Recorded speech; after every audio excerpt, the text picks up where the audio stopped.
We call this paradigm shift organizing because it's not just let me convince you why GMO ag or nuclear power is unsafe. Right. It's let me convince you that the relationship that you think exists between you and the people of your community and your institutions, be they government or corporate, let me convince you that you're actually in charge of all of them.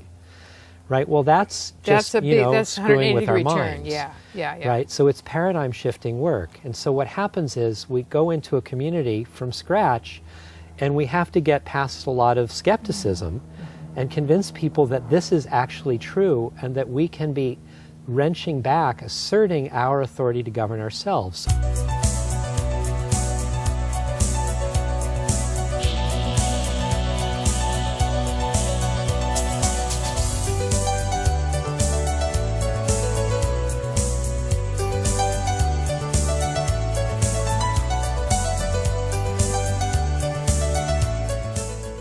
Hi, welcome to Peak Moment. I'm Janaea Donaldson. My guest is Paul Cienfuegos, who's an educator, organizer, and regional leader in the community rights movement.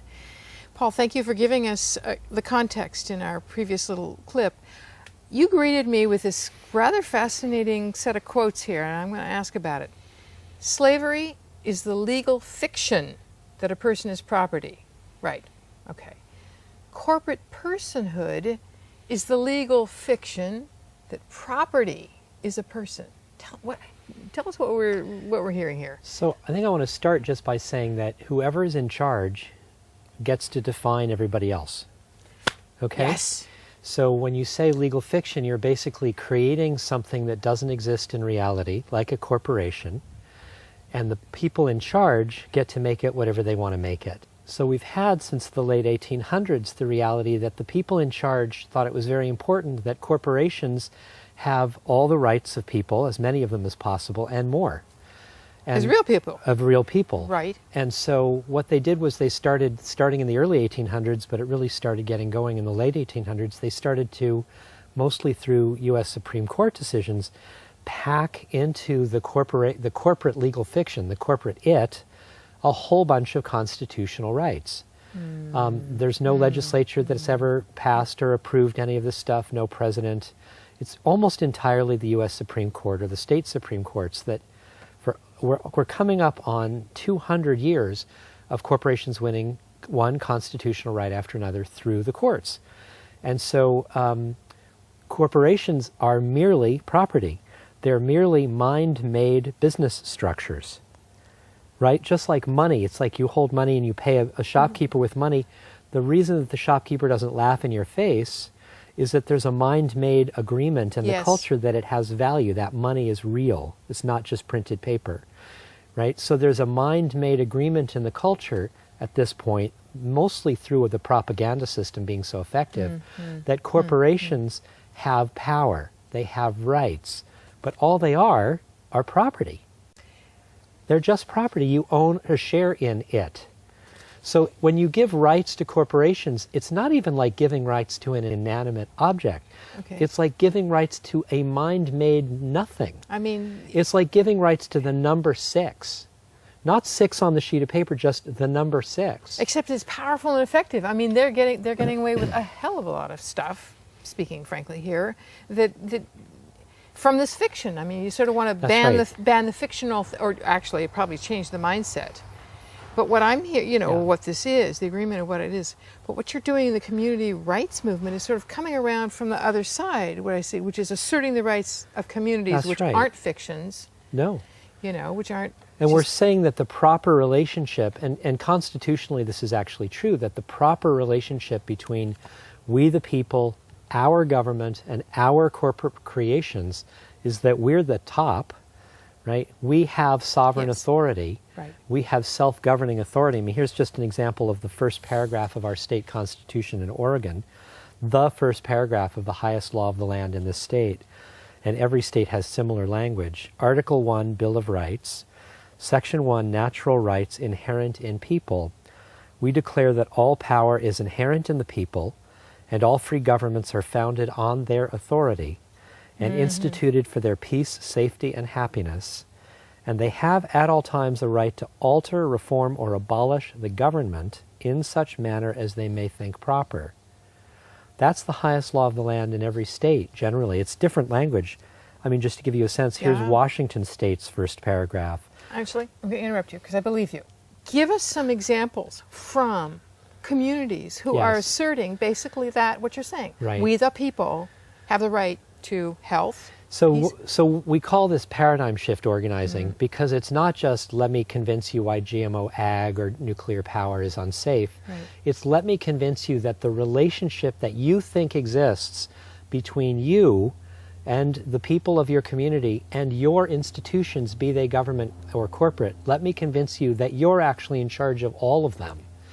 Right? Well, that's just, that's screwing with our 180-degree turn. minds. Yeah. Right? So it's paradigm shifting work. And so what happens is we go into a community from scratch and we have to get past a lot of skepticism and convince people that this is actually true and that we can be wrenching back, asserting our authority to govern ourselves. So for example, in this state, in Oregon, I've been working hard with a number of communities in Benton and Lane counties in the Willamette Valley of Oregon.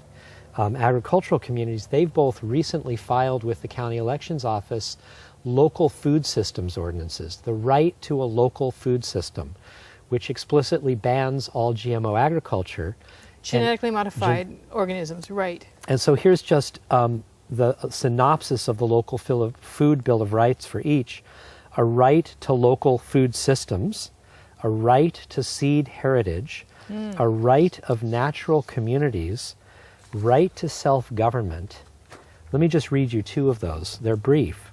Right of natural communities, because one of the things that is very powerful in our movement is that not only are we stripping rights from corporations, but we're starting to recognize that nature has rights.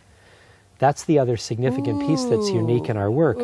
Here's rights of natural communities under law. Natural communities such as soils and other terrestrial systems and aquatic systems, such as aquifers, streams, rivers, and wetlands, shall possess the right to exist, persist, maintain themselves, and regenerate their own vital cycles, structures, functions, and evolutionary processes in order to ensure the integrity of the local food system within Lane County. Because this is a food system Bill of Rights. Yes. And yet what I see, what's possible in here is if you're asserting the right of the natural world to function the way it naturally wants to function, that gives us a potential inroad into sort of the restoration and healing of the destruction we, the corporate world in particular, has been doing to the planet. You bet. It's and exciting. Not only that, but if you look at the way the enforcement works in these ordinances, is if a corporation damages nature and violates this ordinance and violates the rights of nature, and they're brought to court, they don't just pay a fine, they pay towards the restoration of what they damaged so that it's fixed. That it's not some arbitrary dollar figure. Right, because they could just... they're responsible for putting the ecological pieces back together. Yes. So, in our last 2 minutes, what kind of resistance are you getting from the corporate world on this? I mean, or challenges in the court or whatever? How's it faring? So the ordinances are designed in a really extraordinary way. They're designed to force the state government and the corporate attorneys to sue us on our terms. They're actually they force the corporations and the state attorney generals to challenge us on making the legal arguments that we want them to make. Oh, wow. Right? So the state attorney general has to argue in a county court, that's where it starts, if he dares to sue us, that the state government does not recognize that the people have any self-governing authority. Which is right there in the Oregon Constitution. So it's like, they don't want to do that. I can see that. Corporate lawyers have to argue that corporate rights trump the rights of human beings.